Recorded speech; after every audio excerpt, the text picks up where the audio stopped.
Ini peringatan nuzulul Quran. Jadi istilahnya itu peringatan turunnya Al-Quran.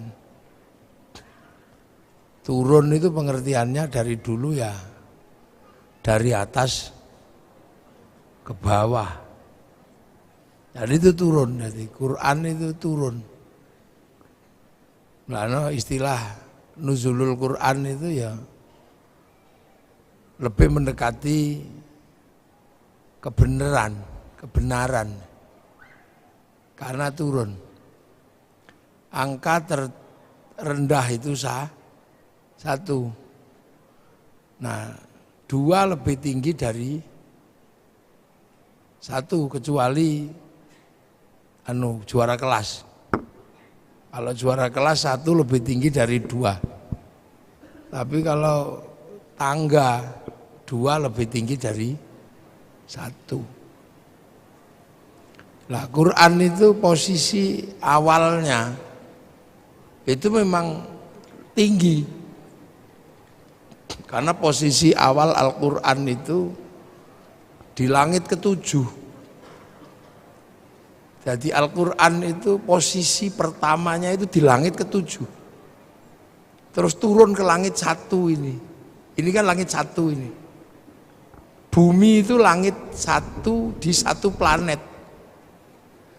Langit 1 itu isinya Merkurius, Venus, Bumi, Mars, Jupiter, Saturnus, Uranus, Neptunus, Pluto. Nggak tahu ini sudah dianulir apa belum Pluto ini. Dianulir jadi Neptunus, cuman sampai Neptunus.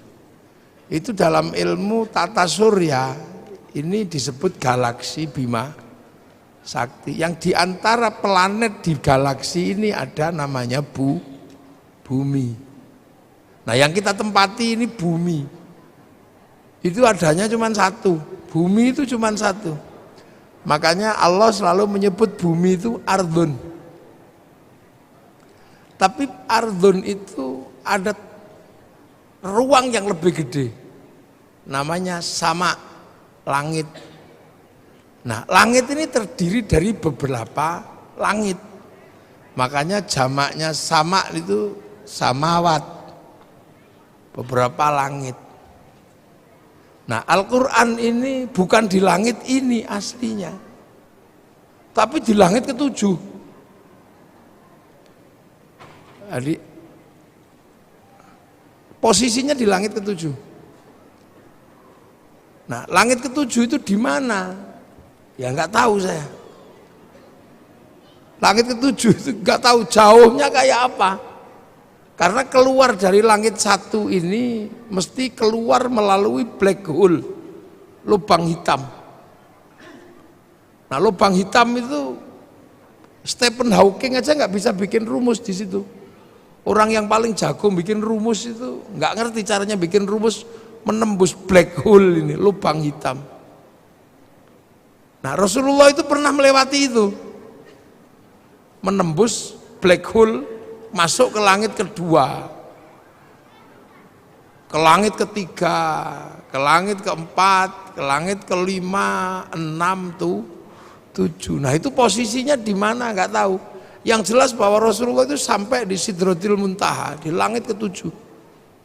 Nah, di langit ke-7 itu ada cloud, kalau anak sekarang bilang itu. Ada cloud, ada pusat data. Jadi dunia ini ada pusat datanya. Ada harddisk besar yang berisi tentang data-data, apapun blueprint dunia ini ada datanya. Nah, data itu dijaga betul biar gak diretas, biar gak dihack. Siapa yang punya potensi untuk meretas itu? Iblis. Makanya dijaga. Nah, karena itu sangat terjaga, cloud atau harddisk catatan-catatan dunia itu, maka itu disebut lauhil mahfud. Jadi lauh itu adalah, dulu orang Jawa dulu lauh itu sabak. Sabak itu alat tulis. Jadi tempat untuk menulis itu lauh. Mahfud yang terjaga. Nah itu catatan semua ada di situ. Yang sebelumnya orang-orang dulu sebelum Islam menyebut, kalau orang Yahudi Nasrani menyebut itu namanya Tabut Sulaiman. Orang Yunani menyebut kotak Pandora. Nah orang Jepang menyebutnya kantong Doraemon. Pusat data itu. Jadi ini kita berbicara tentang pusat data. Nah, Quran itu dari situ.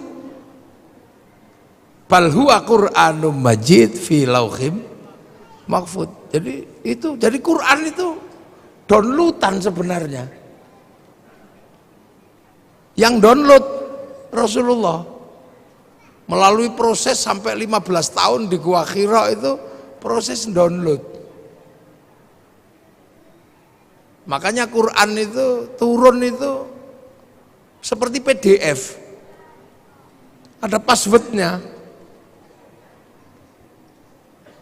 Nah passwordnya ya alif lam mim, kaf ha ya ain shad, alif lam ra itu password sebenarnya.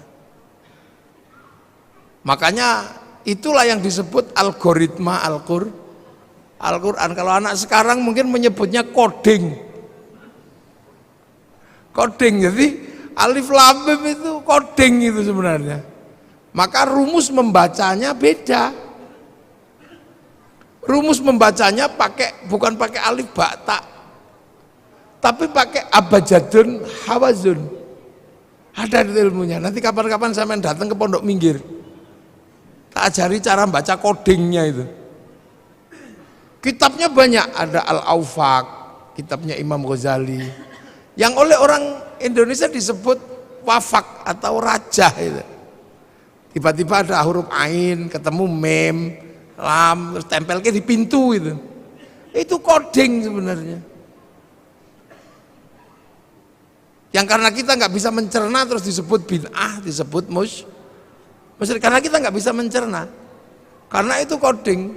Makanya akhirnya kalau kita lihat huruf seperti itu di dalam Al-Quran, langsung kita sebut maknanya Allahu a'lamu bimuradi, hanya Allah yang tahu maksudnya. Itu sesungguhnya coding. Jadi Quran ini downloadan kalau dalam bahasa anak sekarang. Nah manusia itu juga berasal dari situ. Jadi sebelum sampean di sini itu juga diregister di situ duluan. Jadi manusia sebelum fanfukhur ruh, sebelum roh itu tiup ke dunia ini, manusia itu juga diregister di situ, dicatat dulu di situ, di lauh itu, ditanya, alastu birabbikum, kamu lupa nggak kalau nanti kamu tak turunkan ke sana itu, ke bumi yang jauh itu, kamu lupa nggak kalau aku ini Tuhanmu?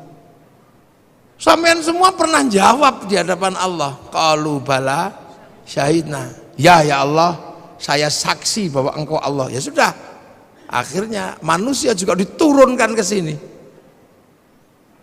Nah ketika manusia diturunkan ke sini terus tiba-tiba ya sama menjadi makhluk bumi. Makanya Quran itu disebut petunjuk. Petunjuk buat siapa? Buat manusia. Ibaratnya Al-Quran, ibaratnya pabrik itu mengeluarkan TV, maka di situ juga ada buku petunjuk pemakaian TV, buku petunjuk pemakaian handphone, buku petunjuk pemakaian ini. Makanya Quran itu disebut hudan, disebut petunjuk. Untuk siapa? Lil muttaqin.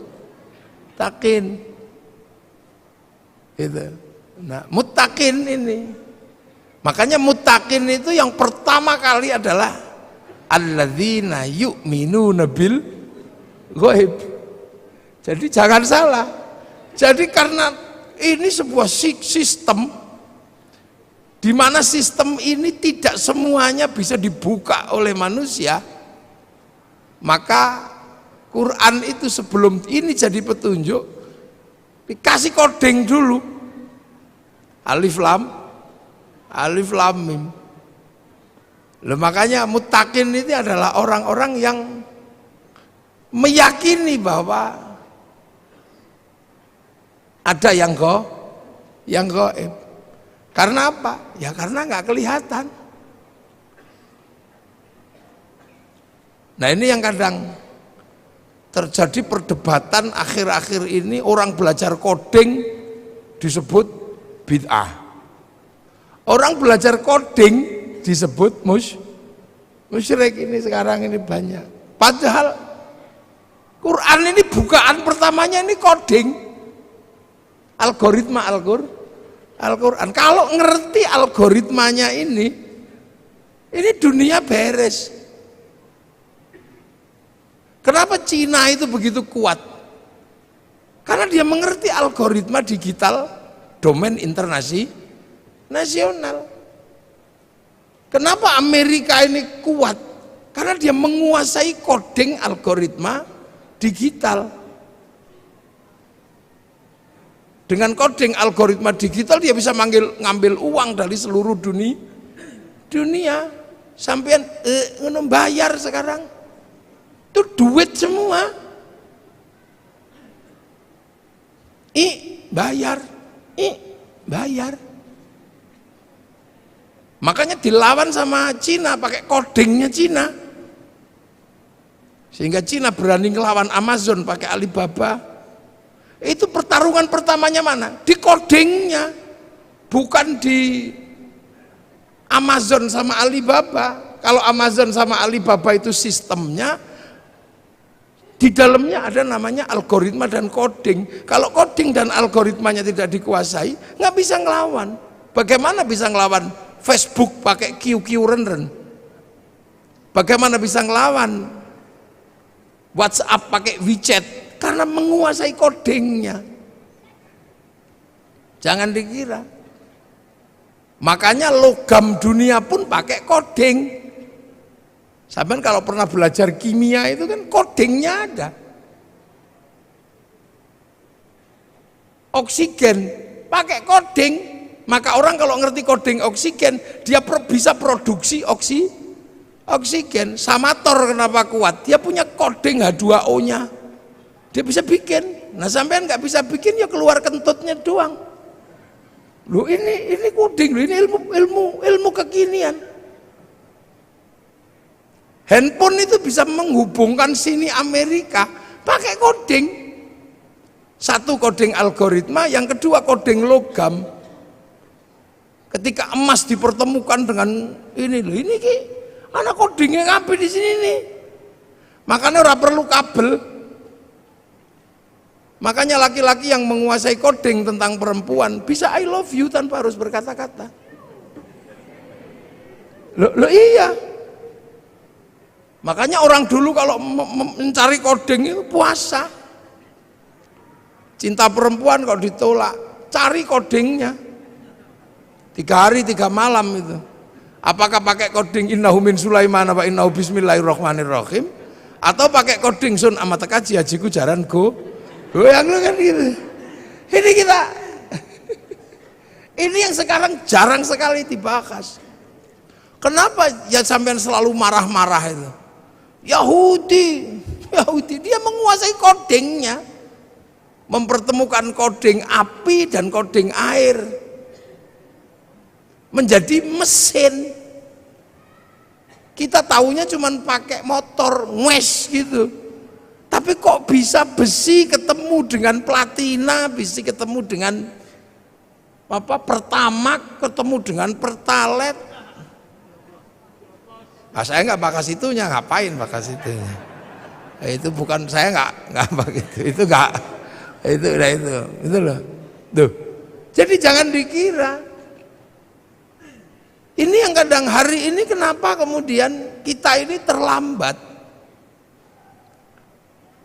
Al-Quran kita selalu baca sebagai print out. Maka ketika Al-Quran kita selalu baca sebagai print outnya, ya isinya hukum-hukum petunjuk pemakaian. Tapi petunjuk pemakaian TV, kenapa TV bisa menyala? Itu ada codingnya di situ.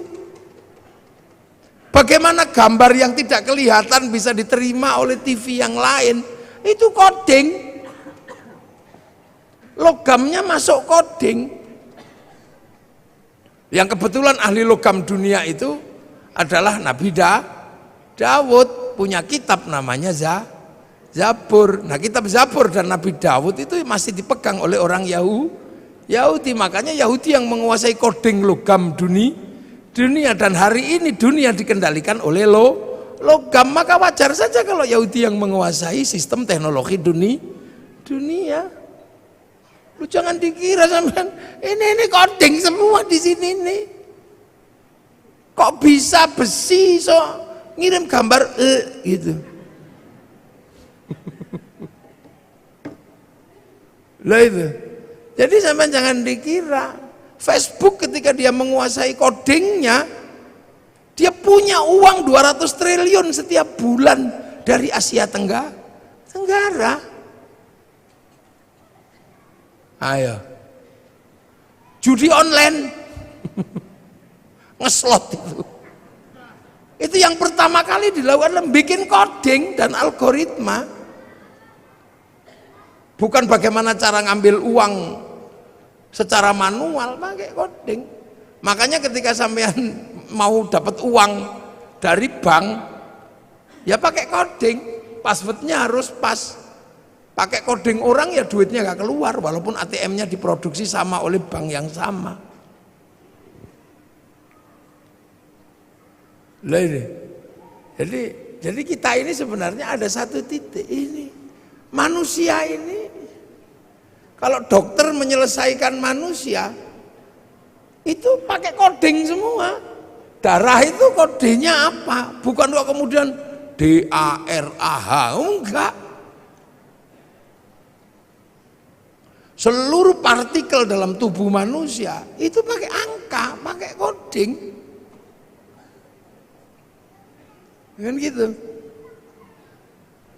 Jadi kalau misalnya contoh Pak Hardo ini jadi bupati, proses jadi bupati dan bupati itu berbeda. Karena begitu jadi bupati, Pak Hardo dan Pak Wakil ini ketemunya bukan dengan bupati lagi, tapi ketemunya Sleman dalam angka. Ketemunya coding-coding semua itu. Tentara yang bagian nembak itu apa itu namanya? Apa? Tentara yang bagian kavaleri, bukan? Armet itu. Armet itu nggak ada di situ tembak, itu nggak ada. Itu pakai kode-kode semua, angka semua. Jadi jangan dikira.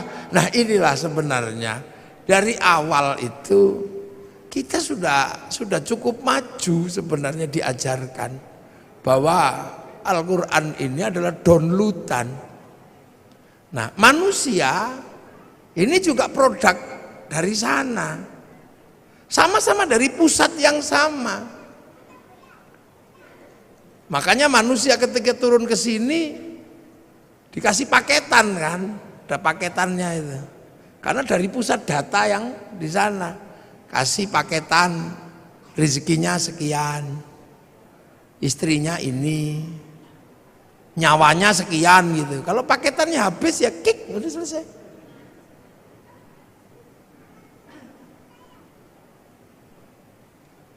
Gitu. Makanya pertama kali Quran itu Iqra Bismi Rabbika, memperkenalkan sesuatu yang ada di luar manusia sebagai pemilik semesta. Jadi pemilik semesta, Ismu Rabbika, kamu baca atas nama Tuhanmu. Tuhan siapa? Belum. Ismu Rabbika itu siapa? Belum. Masih berbicara tentang Rob, bahwa ada penguasa semesta dan kamu ada di semesta itu. Alladzi kholaq, yang bikin kamu. Karena waktu itu manusia nggak ngerti. taunya bahwa manusia itu ya hadir dengan sendirinya, apalagi di Arab kan, yang waktu itu ya taunya yang bikin manusia itu ya lantaran patung, tapi yang bikin ya tetap bapaknya kan gitu. Kalau nggak dibikin ya nggak keluar. Gitu. Dia nggak ngerti bahwa ada semesta Tuhan, itu nggak ngerti. Makanya manusia pertama kali diajarkan, kamu harus tahu bahwa ada realitas universal, realitas mutlak, kalau di luar realitas parsial seperti kamu. Kamu ini realitas parsial, seperti realitas sapi, realitas ini. Tapi di balik itu semua ada yang mutlak. Nah itulah penguasa goib, pemilik goib itu. Yang kamu lihat karena kamu gak kelihatan, atau yang kamu nanti akan lihat tapi hari ini belum kelihatan. Akhirat itu goib karena kamu belum nyampe sana, nanti kamu akan sampai. Sederhana itu aja, ya sudah, kamu bawa, ada yang bikin. Yang kebetulan Rasulullah di Mekah, karena orang Mekah waktu itu sudah nggak ngerti bahwa dunia dan seisinya itu ada pemiliknya. Karena Mekah itu lama ditinggal Nabi. Nabi terakhir di Mekah itu Nabi Ismail. Setelah Nabi Ismail pindah ke Filistin, orang Mekah nggak ngerti Nabi. Wis belas orang ngerti Nabi wong Mekah itu. Makanya disebut fatrah. Jadi nggak ngerti karena sudah lama ditinggal Nabi. Orang Sleman karena nggak pernah ditinggal kiai, ya tahu kiai. Makanya ketika kiai datang ya bupati aja nyambut. Karena Sleman tahu kiai. Karena nggak pernah kosong semenjak Islam datang ke sini, Sleman ini selalu terjaga, sehingga selalu ada kiainya. Maka generasi kesekian pun masih tahu kiai, gitu. Masih tahu ulama. Di Irian yang tidak pernah diajarkan tentang kiai, jangan pernah membayangkan mereka kenal kiai. Makanya kalau kiai datang ke sana nggak usah minta disambut, orang sana nggak ngerti karena nggak pernah ada kiai. Sering saya contohkan, mungkin kalau saya di sini orang tahu kiai, saya di Irian dikira tim pemburu babi, ya nggak usah marah, ya nggak usah emosi. Makanya Rasulullah itu ketika harus berbicara tentang Rob itu penuh kesabaran di Mekah itu, karena orang Mekah nggak ngerti. Makanya Rasul gak suka marah-marah, kamu hancurkan, enggak. Yang tahu Rasulullah itu Rasul itu di Mekah waktu itu cuman Allah, nggak ada yang ngerti. Beda kalau Rasul lahir di Filistin. Filistin itu secara teologi, secara sosiologi, secara antropologi masih ketunggon. Apa ketunggon itu? Masih ditungguin Nabi. Jadi orang tahu Nabi kalau di sana. Kalau di sana nggak ngerti. Kalau Nabi lahir di Palestina gitu, enteng. Aku Nabi, oh ya, kamu Nabi. Nah orang lahir di Mekah, aku Nabi. Makanya orang Mekah nggak ngerti Nabi. Makanya saksinya hanya Allah. Wa kafa billahi syahida. Hanya Allah saksinya. Sudah gitu pelajaran Tuhan itu repot bagi orang Arab waktu itu, sulit. Tuhannya Tuhannya kelihatan, patung diajarkan kepada Allah yang tidak kelihatan. Robnya banyak, diajarkan Rob satu, Tuhan satu, susah. Kalau beribadah susah lagi, suruh wudhu. Wudhu itu susah bagi orang Arab karena pakai air. Air itu bukan budaya Arab. Karena di Arab nggak ada air, diminum aja susah kok suruh wudhu, apalagi suruh jinabat, tambah susah lagi. Kalau seandainya budaya air itu di Indonesia gampang. Makanya kalau sesuai budaya Arab mestinya toharo itu hanya sampai di tayamum, di debu. Jadi Islam itu bukan Arab sentris, karena pelajaran dasarnya sangat berbeda dengan budaya Arab. Jadi Islam itu sangat berbeda yang diajarkan Rasul dengan budaya Arab. Orang Arab nggak ada air, diajari pakai air. Sudah tahu makanan itu susah, tiba-tiba disuruh sedekah, disuruh zakat. Orang Arab itu cari makan susah, harus berburu. Makanya orang Arab itu kalau berburu, saudaranya harus banyak. Kalau berdagang, kafilahnya harus banyak. Kafilah yang saudaranya nggak banyak, diajar sama kafilah yang mayoritas mate. Makanya orang Arab itu saudaranya harus banyak. Makanya tradisi orang Arab itu seneng ngitung saudara. Saudara bin ini, bin ini, bin ini. Untuk apa? Membangun komunitas. Karena sistem survive-nya orang Arab adalah komunal. Nek kekuatannya sedikit kalah sama suku dikit kalah. Begitu berebut air gitu, saudaranya cuma 5, ditabrak yang saudaranya 20. Hilang, sementara cari air di tempat lain susah. Ada pohon satu tiba-tiba berteduh di situ enak itu. Kedatangan suku yang lebih besar ditabrak habis. Makanya mereka harus punya suku yang besar. Makanya orang Arab itu punya tradisi ngitung saudara. Ibn al. Lah orang Jawa ya nggak terlalu ngitung, dipecat sama saudaranya yang ini hidup di sebelah situ hidup. Makanya orang sini itu kampungnya banyak.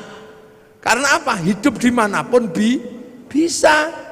Di lereng Merapi ya hidup, di pojok minggir ya hidup. Di mana aja hidup orang Jawa itu. Hidup sendiri itu hidup. Berdua gitu sama istrinya. Hidup di mana? Hidup cari air nggak susah, cari makanan nggak susah. Di Arab nggak bisa. Begitu ada sumber makanan yang berebut di situ banyaknya luar biasa. Makanya orang Arab harus punya saudara banyak. Makanya sampai di sini pun kalau keturunan Arab selalu ibn gitu. Kalau di sini nyaman, nggak boleh ngambil air di situ, bikin sumur di sebelahnya. Ada sumbernya. Makanya di sini desanya banyak. Orang Arab kota karena untuk menguasai resources butuh saudara yang banyak. Nah itu makanya ketika makanan aja susah kok disuruh zakat. Repot bagi orang sana, apalagi suruh puasa. Sudah tahu panas kayak gitu suruh puasa. Wah repot katanya, ajaran ini Tuhan ini merepotkan gitu. Lu puasa itu bagi orang Arab ketika musim panas susahnya luar biasa.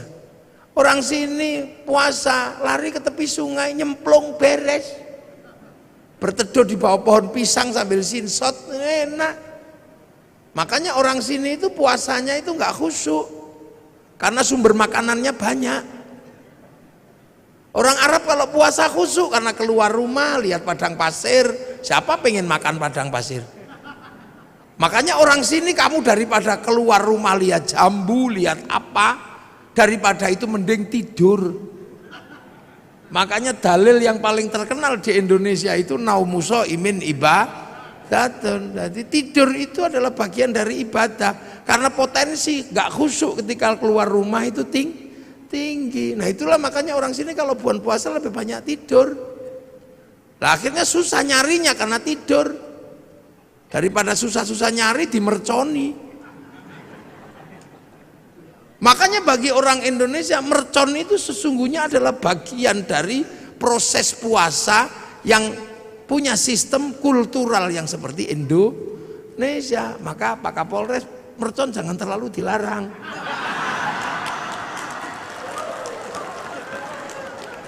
Loh ya kan, ada bagi lo ini budaya masing-masing sama. Orang Arab itu kalau zuhur asar, satu-satunya tempat yang besar itu masjid, dan senang berkerumun. Makanya setiap waktu sholat mengumpulkannya nggak susah. Nah orang sini di rumahnya nyaman, di sawahnya nyaman, sehingga waktu sholat lebih banyak tercecer di rumah, tercecer di sawah. Orang sana pasti langsung datang ke masjid. Karena apa? Pusat komunal itu masjid. Makanya kalau di sana Allahu Akbar sudah di dalam masjid. Wong sudah nunggu semenjak sebelum sholat. Lah di sini nyaman di sawahnya, nyaman di kebunnya, makani bebek. Ya maka nunggu masjid itu. Sambil nunggu Robana, ya Robana. Sambil nunggu. Karena nyaman di tempatnya masing-masing. Speakernya harus tinggi biar denger. Nanti datang satu malah rokokan depan masjid. Ya yang sabar. Makanya ada pujian tombo ati. Wong wis pegel nambah niatine dhewe rata-rata. Ini menghasilkan sistem sosiologi agama. Antropologi agama itu muncul dari situ. Begitu udah nggak tahan karena terlalu lama, baru diuruki anjang jeruan teko. Ini sistem sosiologinya. Makanya puasa di sini nyaman, orang tidur ngorok gini. Lihat matahari nggak kayak orang Arab. Orang Arab matahari keluar nampak, karena apa? Padang pasir. Orang sini baru bangun, nggak akan lihat matahari, kehalang Gunung Merapi, kehalang bambu, kehalang apa. Makanya biar nggak kebablasan, ada tarhim, imsak, siap-siap, hati-hati kebablasan. Terlalu malam nyenyak tidur, dibangunkan pakai tokrek sahur. Nyaman orang sini tidurnya. Sahur ora sahur sak karepmu. Loh. Jadi proses di sana ini berbeda. Makanya ketika ajaran itu masuk susah. Apalagi haji. Haji itu bagi orang Arab itu masalah. Kalau nggak saking kuatnya ajaran keyakinan. Apa? Tawaf. Satu kalau musim panas, yang kedua syahwat. Orang Arab itu kalau lihat kaki, tangan dan muka, wah itu syahwatnya luar biasa.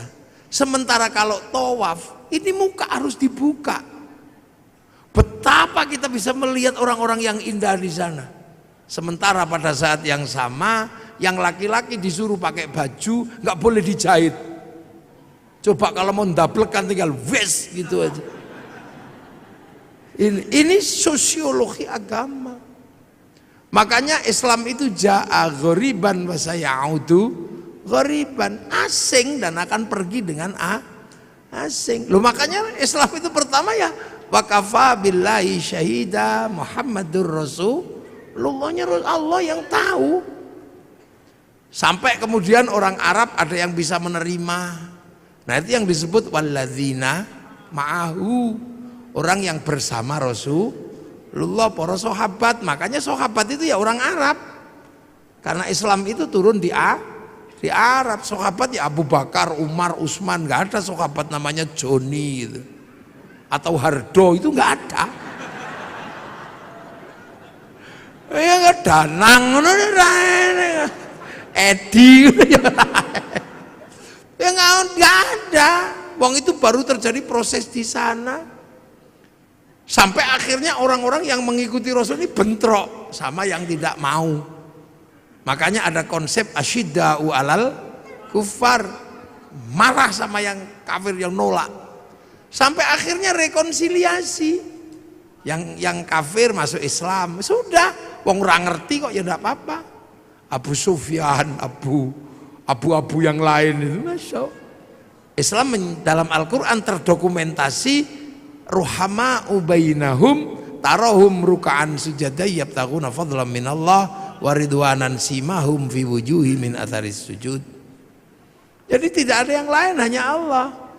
Sampai akhirnya Islam itu keluar dari jazirah Arab. Nah itu digambarkan dalam Al-Quran ayat terusannya, Dzalika mathaluhum fit Taurat wa mathaluhum fil Injil kazar'in. Islam itu digambarkan di Taurat dan di Injil seperti tanaman. Lah makanya kemudian ada yang nanam. Yang rukun Islam tadi itu rukun Islam harus ditanam. Nah ada yang berangkat nanam ke Eropa, Tariq bin Ziyad. Ada yang berangkat nanam ke Cina, Sa'ad bin Abi Waqqas. Ada yang berangkat nanam ke Afrika, sahabat Salman, sahabat Bilal.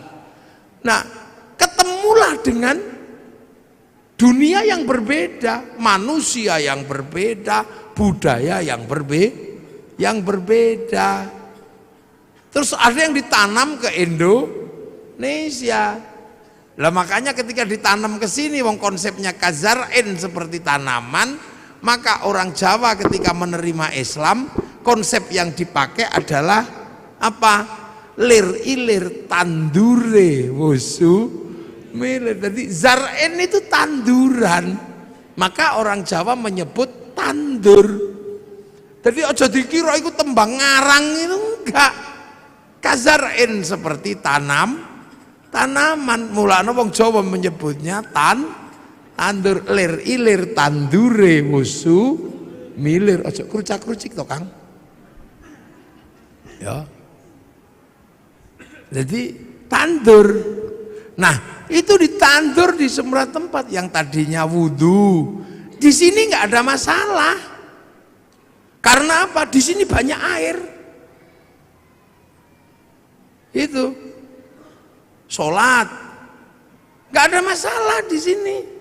Karena orang sini wis dari pelajaran dasar Tuhan itu juga nggak kelihatan. Tan kenoki noyongo ngopo laisa kamitslihi syai'un. Suruh puasa ya seneng orang sini, apalagi orang sini hobine poso. Karena dulu orang sini mengenal istilah upawasa. Upawasa itu nggak makan, nggak minum, nggak menyentuh perempuan, persiapan muksa. Makanya bahasa Islam syahrul Ramadan kok nggak makan, nggak minum, nggak menyentuh perempuan seperti upawasa, maka syahrul Siam disebut bulan puasa karena ditanam di sini. Sholat ya ditanam di sini, sembahyang Allah tanam sini pengiran. Saya ini mestinya syaikhun ustadzun, tanam sini dadi kiai. Ya kudu trimo jejeran karo kebo Kiai Slamet, tombak Kiai Pleret, musola langgar, Allah pangeran, malah ono sing ngarani sing ngecat Lombok. Ya itu biasa. Sampai hari ini sing teko dhisik Honda, ya walaupun RE King ya tetap disebut Honda. Karena yang datang pertama Aqua, maka Ades pun ya rela disebut Aqua. Nasional disebut Sanyo, seluruh pembalut ya Softek. Ya ini kan ini namanya sosiokultur. Jadi jangan dikira agama itu tidak, karena dipakai manusia punya budaya, punya pengetahuan. Ya kan, begitu ditanam di sini orang nggak boleh lagi ribut masalah jenggot. Karena apa? Manusia sini rasnya mongoloid. Ras mongoloid tidak punya jenggot. Kalau ras Semit bangsa Arya punya jenggot. Makanya sahabat dan orang Arab sampai sekarang masih punya jenggot seperti Nabi karena bangsanya sama. Maka jangan ribut di negeri dengan ras tidak berjenggot. Sampai sekarang di Arab bisa nyuntuh Rasul makan pakai 3 jari, bisa wong kurma. Lah tekan kene soto ya ndak bisa. Sampai sekarang di sana jubahan masih bisa karena kultur dan geografinya masih sama. Orang sini pakai jubah ya nggak bisa nanam padi. Makanya jubah baju syar'i dipotong. Potongan baju syar'i namanya syar'un. Orang sini nggak punya huruf ain, punyanya monggo botongo, maka syar'un jadi sarung, saruan jadi sarungan. Maka orang sini nggak perlu ribut masalah katok cingkrang karena fleksibel. Sampai nek pengen cingkrang lintingan sing rodok dhuwur. nek pengen medun plotrokno beres. Makanya sarung itu adalah titik kompromi antar isbal. Lho mangkano enak di sarungan karo kathok. Nek kathok ndak iso medun, ra iso munggal. Nek sarung iki plotrokno iso cincik sampai pas dengkul ya iso. Lho, ini titik-titik kompromi. Lho jangan dikira. Makanya ketika Quran dibaca di sana ya masih bisa. Zaman sahabat ya masih bisa baca Quran, wong muridnya Nabi. Tabiin ketika yang jauh dari Arab nggak bisa baca Quran, yang lungkek-lungkek kayak cacing itu nggak bisa. Makanya terus tahun 65 Hijriah Quran itu dikasih titik-titik. Itu anyar itu. Nun ada satu titik di atas, ba ada di bawah, tak dua. Itu zaman Abul Aswad Ad-Du'ali tahun 65 Hijriah. Disebar lagi bangsanya beda, titik-titik gak cukup, dikarokati fathah kasroh dhamma. Itu yang kasih namanya Syekh Khalil bin Ahmad Al-Farahidi tahun 150 Hijriah. 100 berapa? 140-an lah setelah Nabi meninggal. Dibaca orang yang berbeda suku lagi, gak bisa, lidahnya beda. Orang Jawa alhamdu ya alkamdu, nggak punya hak, punyanya Hono Coroko. Robbil alamin, robbil ngalamin. Wudu, wulu. Mardiyah, marliyah. Salam takzim, salam taklim. Itu ada wadduha, keluarnya wadduhai. Itu mereka. Lekanui, ya ada. Sekarang ini kan bangsa Sundonan alladzina, alladzina. Lah ini kan harus ditemukan jalan keluarnya. Penelitian tahun 200-an Hijriah. Namanya Abu Ubay Qasim bin Salam, hasil penelitiannya dibukukan dalam ilmu At-Tajwid fi Qiraatil Quran. Loh. Jadi ojo sampean bayangno, Islam itu di sana sampai ke sini nih butuh perjuangan karena ketemu bangsa yang berbeda. Ditanam di tempat yang berbeda. Prinsipnya cuma satu, tumbuh enggak tanaman ini. Akhraja syat'ahu fa'azarahu fastagladha fastawa ala suqih yu'jibu zurra aliyaghidha bimul kufar. Tanaman ini tumbuh enggak? Sampai kemudian ketika dibawa ke pasar ini menjadi mendominasi apa enggak? Dominan atau tidak di pasar agama ini? Makanya pakai bahasa suk. Nah hari ini ketika Islam ini ditanam di sini tumbuh, berkembang dan di pasar internasional kita paling banyak. Mau haji paling banyak orang Indonesia. Berbicara sholat paling banyak orang Indonesia. Orang hafal Quran orang Indonesia. Setiap qiraah juaranya dari Indonesia. Masjid paling banyak Indonesia. Jadi ketika berbicara konsep agama Islam dan pertumbuhannya, yang ditanam di Eropa macet, yang ditanam di Afrika ya segitu-gitu aja, yang ditanam di Cina juga nggak tumbuh, tapi yang ditanam di sini tumbuh subur menjadi dominasi pasar dunia. Loh kok gitu, ada yang mengatakan Islam terbaik ada di mana? Ya di sini. Ya di sini, makanya saya kalau mau belajar identifikasi agamanya nggak usah jauh-jauh, karena identifikasi agamanya jauh-jauh akhirnya ribut di masalah simbolik, ributnya di jenggot.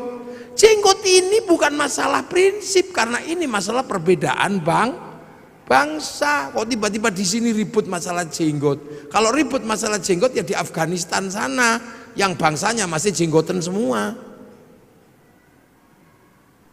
Tiba-tiba di sini kok ribut masalah pujian. Tiba-tiba di sini ribut masalah gedek-gedek di zikir. Ya orang sana bahasa Arab paham, meskipun diem begini ngerti caranya zikir. Kalau orang sini nggak bunyi, simbah-simbah itu loh nggak bisa ngerungokno zikir apa, main ketop-ketop ngendak. Muni apa mbah ngono. Terus meneng ini ya turu. Duh. Ini problem sosiologi, agama, antropologi. Jadi akhirnya Islam sekarang ini berdebat terhadap sesuatu yang sebenarnya sudah lewat. Udah lewat masanya, coba sampai delok. Persoalan tumpeng. Persoalan tumpeng aja ribut. Loh ini kan persoalan makanan. Sampai nggak ribut orang Arab ingkunge iki onto. Napa sampean ribut ingkung pitik? Wong Yaman ingkunge wedhus. Sampean delok itu Raja Salman kalau menyambut tamunya makan bersama, ingkunge unta, Pak. Lengkene wedhus sing 20.000, pitik sing 20.000 sampean ribut. Soalnya nopo nek wedhus larang, makanya di sini cukup pitik, murah, ndoke akeh. Loh, kita akhirnya kan ribut masalah sesuatu yang sebenarnya udah nggak perlu diributkan. Ribut masalah ngadep kiblat. Fawalli wajhaka syatrul masjidil haram. Ngarah-arah tok lho lha apa sampean ribut. Pokoke anggere madhep rono ngene Allah Akbar. Wis ini wajhatu wajhiya. Wong pancene ado, sinyale kadang ilang. Allah, iki mau. Wis merem-merem ini wajah tuh wong pancene online ayo sinyale ilang. Wong pemancar utamanya neng Mekah kono lagi ini cuman pemancar lokal. Begitu ono ting ting ting bakso ya. Wah, iki begitu melek sarunge bolong. Udah, lah kita itu gak usah ribut masalah ngono kuwi. Kita suka ribut sekarang terhadap sesuatu yang sebenarnya tentang Allah. Apa Allah? Ngene. Lah nek Kanjeng Nabi kalau di atas unta gini wong wis ketok teko nguri. Nek pengimamane agak rendah gini supaya ketok teko mburi. Ini kan problem-problem yang sudah terjelaskan. Jadi karena ditanam di sini ya pakai sini. Krungu Islam Nusantara. Wah, iki apa? Lu wong Islam fi Nusantara, Islam di Nusantara itu ya gini. Sampean tutup auratnya katok, lambi, peci, kono jubah, kono udeng, man ngono tok. Imamah ya udah loh. Jadi kita ini terkadang ribut maka persoalan sisi loro, ribut tumpeng, ribut ake, ribut hormat bendera, ribut apa? Yang sesungguhnya itu problemnya adalah problem bangsa yang berbeda, tapi rukun iman, rukun Islamnya tidak pernah berubah. Lah apa sama ribut kentongan karo beduk. Padang pasir, wow akbar Allahu akbar, krungu wong kado. Lha kene ra dikai beduk yo ora krungu. Saiki beduk pensiun gara-gara ono speaker. Karena lebih keras speaker itu. Besok speaker ya pensiun. Wong lunga ning masjid di WA. Pakai alarm, ngerti. Wah, sampean lho. Rabi biyen salaman ngene. Saiki lewat video call ya iso. Zamannya berubah. Dhisik wong Jawa sing paling sakti iku sing nempiling semaput. Ini sakti. Saiki wong sakti kere. Nah, sak tempilingan 7 juta. Tanya Pak Kapolres sekarang kalau tidak percaya praktek no. Maka ilmu itu juga otomatis hilang. Dhisik orang sakti itu ketika ngelirik wong wedok I love you. Poso pitung dina pitung bengi. Saiki lho urung poso, kelewatan Avanza, wis I love you. Cinta tumbuh bersama Avanza. Jadi loh, ini problem-problem yang berubah. Sampeyan arep meksa ndelok TVRI flora dan fauna. Pengen terus kucing Afrika, ini sudah berubah. Saiki neng kene sampean buka opono, ora perlu ngenteni sedina terus dinteni mertune Pak Harmoko, ngono ndak perlu. Nah, jadi bupati pun harus begitu. Kita ini bangsa. Makanya sekarang Sleman lagi masalah sepak bola itu. Lah ya, Pak Bupati harus tahu sepak bola ini rasa ngoyo. Sepak bola itu punya bangsa yang berbeda. Wong Eropa ini gede-gede dhuwur-dhuwur. Lapangane podo, aturane Sama. Lah wong kene cilik-cilik nglawan Eropa, ya ora bakal menang. Lha nggih. Akhirnya agar imbang naturalisasi. Loh, basket, ya nggak usah kita ngejar terlalu terhadap basket. Menang karo NBA, ya mokal. Wong kono 2 meter seperapat, nah kene mung 170. Kene mencolot nggak yo kena udel. Ya coba. Ya maka Sleman ini yang menggalakkan olahraga yang mungkin. Bentek, mungkin. Lu sekarang sepak bola itu kalau nggak naturalisasi, ya mesti kalah. Wong-wongi cilik peli ngono gini kalah.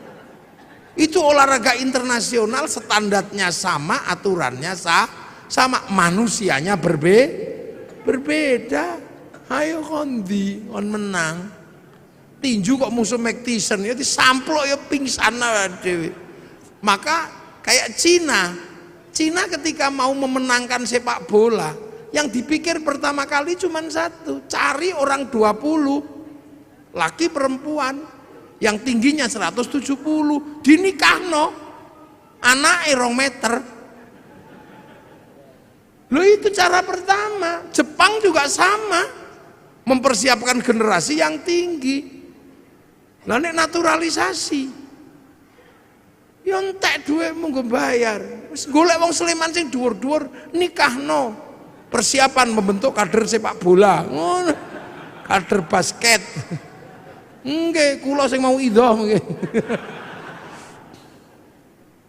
Lho ini, makanya Thailand itu sadar diri.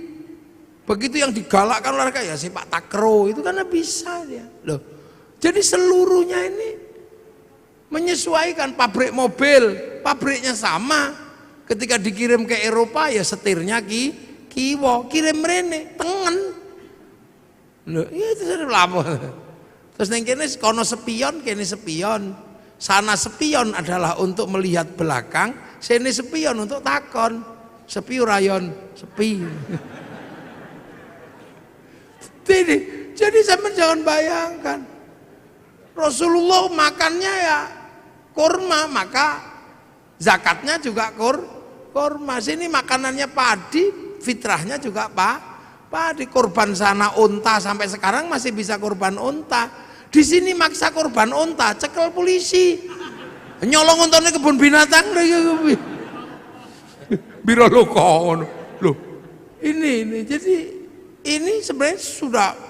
Nah, yang perlu dipahami ulang adalah bagaimana Al-Quran ini menyelesaikan problem yang sudah terbuka, yang dulu dibuka oleh para ulama terkait algoritmanya. Siapa ini yang akan ngurus? Kalau print outnya udah semuanya banyak yang hafal lah, penghafal terbanyak, tapi memahami codingnya ini. Karena manusia sama-sama dari sana, Quran dari sana. Makanya manusia itu bisa dikirimi Quran. Seperti provider handphone, dia menurunkan kartu. Nah, antar kartu ini bisa saling tukar data, karena data ada di provider. Makanya kartu ini kirim data sana bisa. Tergantung kita mau paketan apa. Yang penting punya wifi. Yang tidak punya wifi, ya cari wifi gratisan. .co.id. Sama manusia ini juga bisa kirim Al-Quran, kirim Fatihah, kirim apa. Yang penting ketika kirim punya wifi. Kalau nggak punya wifi, cari wifi gratisan. Wifi-nya siapa? Wifi-nya Nabi, wifi-nya wali. Namanya tawassul. Nah, kenapa Nabi Wali paketannya gede? Karena download.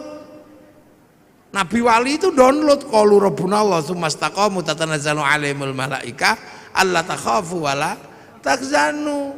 3 tahun ya Allah ya Allah ya Allah ya Allah. Ono sing 3 tahun Sunan Kalijogo. Si Abdul Qadir 25 tahun ya Allah ya Allah ya Allah. Download, maka wali-wali itu paketannya besar. Makanya bisa mengerti hati orang karena bisa meretas.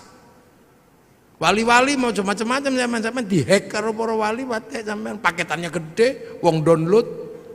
Nah sampean kalau diajak download langsung tidur. Ya Allah, ya Allah, ya Allah, ya Allah, ya Allah, ya Allah, yung gringgingan.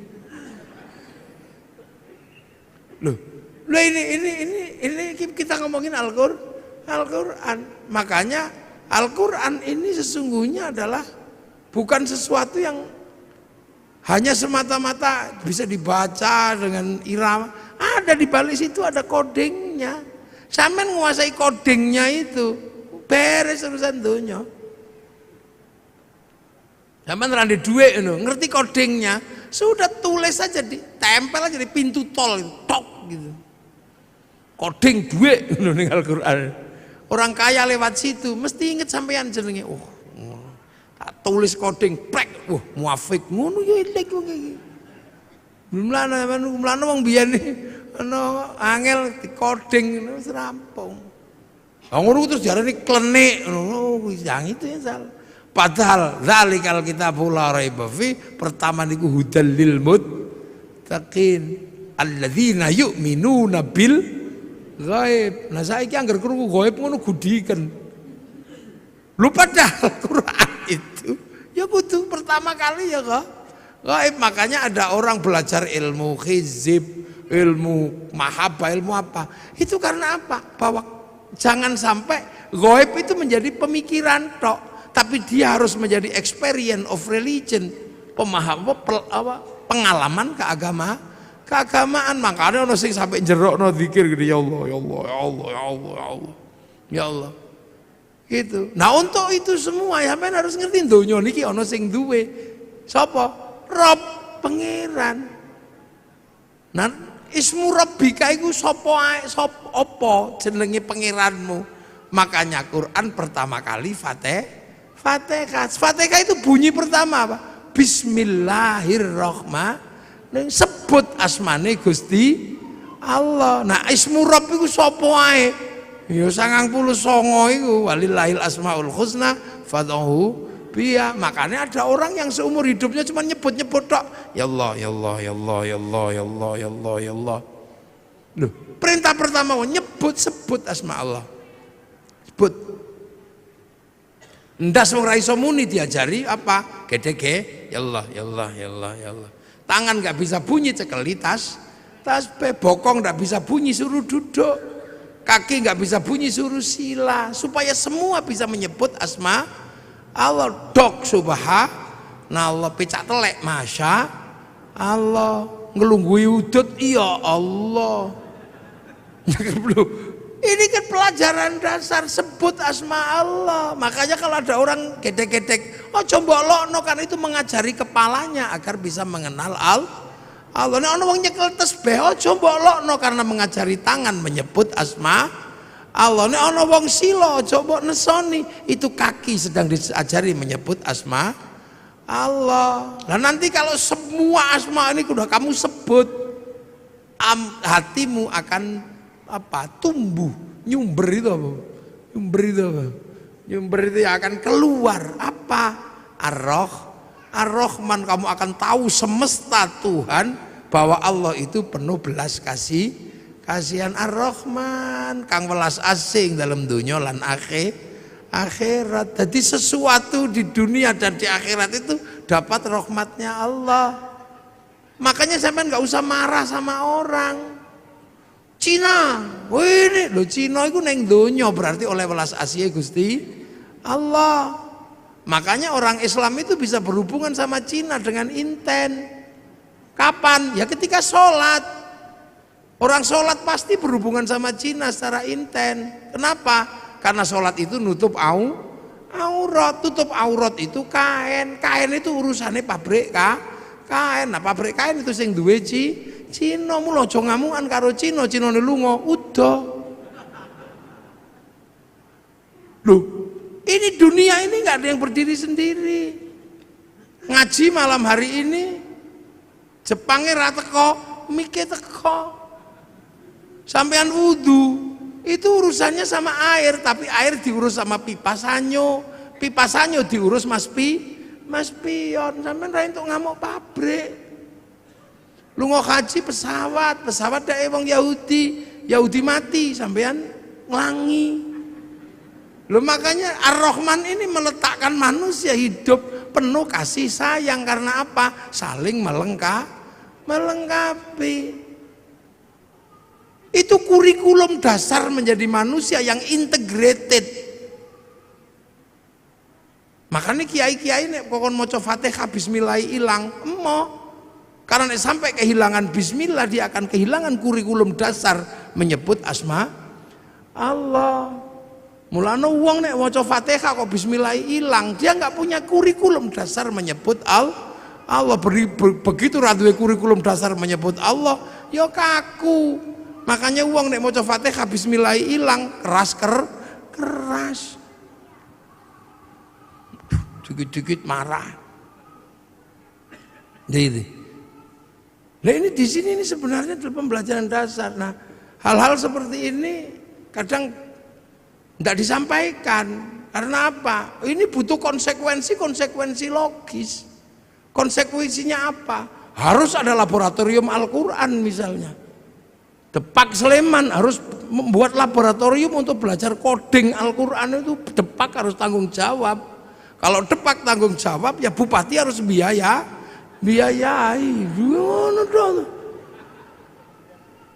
Kementerian Agama membiayai ini untuk apa? Mengkaji kitab-kitab klasik untuk membuka kembali algoritma dan coding Al-Quran. Kajian Al-Aufaq, Mamba Usulul Hikmah, Syamsul Ma'arif. Ini kajian-kajian coding. Saya tahu seperti ini, kenapa coba? Belajar dari mana? Dari anak saya yang kecil. Angger dino Rebo belajar coding. Oh lah kok sama dengan sing tak pelajari mbiyen. Cuman ini coding digital, sing tak pelajari mbiyen coding Al-Quran. Dulu saya belajar tentang abjadun hawazun ini. Ono wedhus wangel di kongkon manak templeki empek ngono, rong dina meteng. Lha iku nek wong tau mondok ngerti. Uang ramanak-manak ngono dikai coding wetenge templeki pluk ngono-ngono. Oleh 2 wulan ngono wis mandeg. Lha iku mbiyen makane kan ada raja-raja itu coding sebenarnya. Oh, begitu delok lho kok padha karo sing diajari anakku. Cilik belajar coding ini sama. Cuman itu coding ABCD, kita coding Arab. Lah itulah makanya Indonesia ini nyimpen data besar juga nggak bisa. Karena coding kita nggak punya, huruf kita menggunakan huruf ABCD. Cina bisa karena codingnya huruf dia. Makanya ketahanan digital kita nggak pernah bisa karena apa? Coding huruf kita menggunakan huruf ABCD, huruf Eropa. Coba disepakati coding kita huruf Jawa gitu misalnya. Terus pas bel gedes ngono ya ora sing kira-kira. Tapi untuk kebutuhan itu butuh laboratorium besar. Jadi Depak Sidik harus bahas itu nanti. Ajukan anggarannya kepada Pak Bupati. Boleh golek piye wong bupati kok kangelan. Ya iya, apakah Pak Bupati nanti golekne nang Merapi apa nang endi ya karek kondo ngono ae to. Untuk bikin laboratorium bagaimana belajar coding Al-Quran. Wong kitabe ono kok. Jadi ojo MTQ tok sing diurus itu, codingnya juga harus diurus itu. Algoritmanya itu mesti diurus. Karena insya Allah kalau kita ketemu coding-coding itu, ilmu pengetahuan terupgrade dengan sendirinya. Iki lho metu iku kok coding iki. Ya angka-angka semua iki dadi duwe kabeh lho iki. Jangan dikira itu nggak pakai uang itu, coding itu. Jadi video, jadi apa? Iku coding, Kang. Nah gitu. Ya bahwa wujudnya itu ujungnya apa? Penguasaan dan dominasi. Nah kalau sudah penguasaan dan dominasi bisa intervensi, bisa menjadi sebuah agama yang kuat, bangsa yang kuat. Artinya apa? Bisa produksi. Nah bangsa itu kalau sudah bisa produksi, kekuatan bangsanya terjaga. Kenapa Jepang nyaman? Bisa produksi. Total handphone batine piro untuk menghidupi rakyatnya. Jadi urung sampai ngelola sumber daya alam, duit dari jualan iPhone cukup untuk menghidupi bangsanya. Jualan tank cukup untuk menghidupi bangsanya. Korea negara kecil itu loh, bisa menghidupi bangsanya dari dodolan lagu, jenenge BTS. Loh, saya ini generasi zaman all ya. Masih ingat betul bahwa tahun 91 kalau nggak 92 itu konser terbesar di dunia itu Metallica di Moskow. Terjual tiketnya 6 juta tiket. Itu sampai sekarang belum pernah terbayangkan akan terkalahkan. Begitu Covid diajar karo BTS, kalah. Sekali konser itu berapa? 100 juta orang yang nonton. Itu daring. Seminggu 4 kali, sebulan 16 kali. Tak hitung dalam waktu 1 tahun pemasukan dari BTS untuk Korea 2.500 triliun. Dodol ceng ngono tok. Amerika dapat pemasukan dari Facebook dan dari WhatsApp itu. Mek bayar, ngono bayar. Paling tidak per bulan 200 triliun. Nang sampeyan dodol apa? Geblek. Loh, ini penguasaan dunia, jadi aja mbok kira donya ini. Sampeyan selalu membayangkan APBD, APBN, tapi sektor informal yang dunia sudah bergerak nggak tergarap. Sampeyan malah mikir gawe biro umroh. Jadi sektornya tetap sektor manual, yang hitungannya hitungan analog, bukan hitungan digital. Pernah enggak terus tiba-tiba kaum muslimin ini berpikir sholat Jumat digital, online, malah tadi masalah. Imam yang Surabaya, makmum yang Semarang. Maka Pak Ardo jadi bupati juga mesti mikirin yang itu, mangke Pak Ardo. Nggih, aja kok mikire pajak pasir, ora oke. Anak Sleman yang pinter-pinter kumpulin semua. Wong Sleman ini gudangnya wong pinter. Kampus UGM, UPN, UIKIP jadiin satu IAIN, wis ngono mbakaso. Mungkin nggak bertarung di dunia digital, pakai coding ngopo iso. Loh, ini penguasaan itu. Sampai ojo bayangno. Makanya negara-negara yang bangkrut itu negara apa? Yang nggak bisa ngerespon. Coba saiki meng dodol BTS ceng ngono setahun sakmono. Ya itu sistem. Gojek iso ngalahno Bluebird yang armadane triliunan, meng nganggo coding laptop loro tok. Sampeyan bayangno Bukalapak bisa mengalahkan di bursa ngalahno Gudang Garam sama Jarum itu. Memang Bukalapak butuh laptop loro. Nah Al-Quran itu punya coding-coding seperti ini. Ayo kapan Sleman gawe laboratorium? Apa digele ning Pemkap apa digele ning pondok ora apa-apa. Lumayan aku lah. Nah nang gawe ning Pemkap ya enggak apa-apa, cuman kan pembiayaannya terlalu gede. Karena kalau di Pemkap itu sing biayai bupati, jadi mesti hitungannya wah rodok gede. Nah nek ning pondok kan gratisan. Loh, tapi memang harus ada laboratorium itu.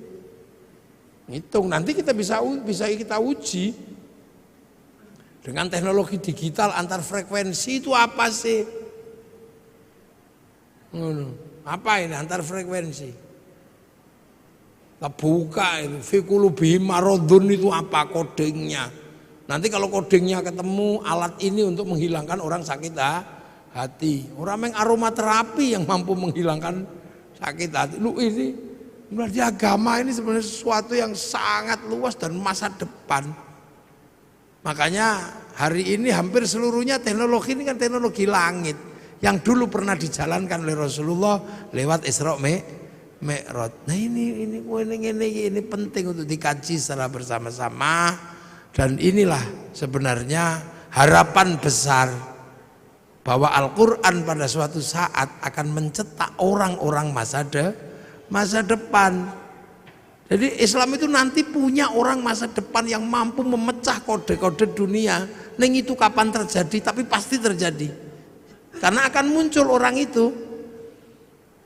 Siapa? Ya orang yang bisa memecah kodingnya langit dan bumi. Karena itu nanti ada orang itu ada nanti. Ini saya kira tumbuh kapan? Karena orang itu sudah disebut di dalam Al-Quran bahwa nanti pada suatu saat akan ada orang yang mampu memecah koding-koding dunia ini. Jadi dalam penciptaan langit dan bumi akan dipecahkan rumusnya oleh ulul albab. Inna fi khalqis samawati wal ardi wa ikhtilafil laili wan nahari la ayatil li ulil albab. Jadi ada nanti itu orang namanya ini pemecah koding. Siapa? Alladzina yadhkurunallaha qiyaman wa qu'udan wa 'ala junubihim wa yatafakkaruna fi khalqis samawati wal ard. Orang yang berpikir secara maksimal, berdiri mikir, duduk mikir, terlentang mikir. Artinya enggak linier, enggak mikir sambil duduk tok. Dia enggak linier terhadap isi dunia, dibongkar semua. Duduk mikir, terlentang mikir, berdiri mikir. Sampai nanti hasilnya ensiklopedik. Rabbana ma khalaqta hadza batila. Ya Allah, enggak ada yang sia-sia. Subhanaka faqina adzabannar. Minta perlindungan dari api neraka. Rabbana innaka man tudkhilin nar faqad akhzaita wa ma lidh-dhalimin min ansor. Rabbana innana sami'na munadiyan yunadi lil iman an aminu bi rabbikum fa amanna. Rabbana faghfir lana dzunubana wa kaffir 'anna sayyi'atina wa tawaffana ma'al abrar. Rabbana wa atina ma wa'atana 'ala rusulika wa la tukhzina yaumal qiyamah innaka la tukhliful mi'ad. Ini orang-orang masa depan. Jadi Islam ini agama masa depan. Hari ini yang sudah memecah koding-koding besar itu Taurat dipecah kodingnya, Injil dipecah kodingnya. Sehingga pergerakan Injil, pergerakan Taurat yang ke arah barat mampu membangun peradaban Eropa yang sedemikian gede. Nah, Al-Quran ini bergeser ke timur ke sini. Sanggup nggak kita memecah koding-koding besar itu sehingga menjadi bagian dari problem solving untuk bertarung di dunia masa depan. Semoga kita semua masih menangi zaman itu. Syukur-syukur di kehidupan ini generasi itu akan muncul dan kita menjadi bagian dari perubahan besar nuzulul Quran. Al-Fatihah.